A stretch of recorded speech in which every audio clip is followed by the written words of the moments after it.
Žena, čistá a krásna, sťaľalie, je srdce plné lásky je, ten úsmev a tie žiarivé oči. Všetko stíchne, keď niekam vkročí. Citlivá, nerozhodná, vábivá i tajomná. Je srdce je sebavedomé a duša skromná. Žena, ten najkrajší kvet, je darom pre celý svet. Keď myslím na ženy, tak myslím často najviac na svoju matku, a to hlavne preto, ako sa dokáže pre nás ako svoje deti obetovať.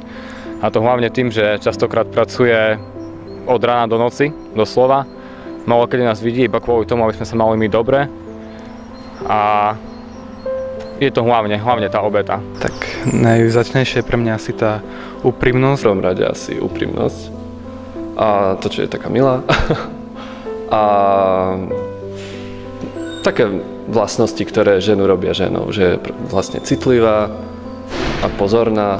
Na ženách si najviac všímam a najviac sa teším z tej jemnosti. A práve tá robí svet podľa mňa lepším. Takže ja si na ženách najviac cením to, že si dokážu stať za svojím. A hlavne matky, to aj na mojej mamine vidím, že má taký pravý materský pud. Viem, že vždy bude stať pri mne, vždy ma bude ochraňovať. Zvykne sa vravieť, že muž má byť predovšetkým silný a žena pekná, ale si myslím, že tá dnešná postmoderná doba už tie úlohy zotrela. Stále však platí, že žena je naozaj bytosť, ktorá muža vždy obohacuje, inšpiruje, dodáva mu sílu a pomáha mu, keď je slabý. Takže to by som chcela ja, aby naozaj tie ženy boli také, aby nám, chlapom, veľkým chlapcom stále vedeli pomôcť. To prajem všetkým ženám, aby ostali ženami. Prajem všetkým ženám všetko najlepšie.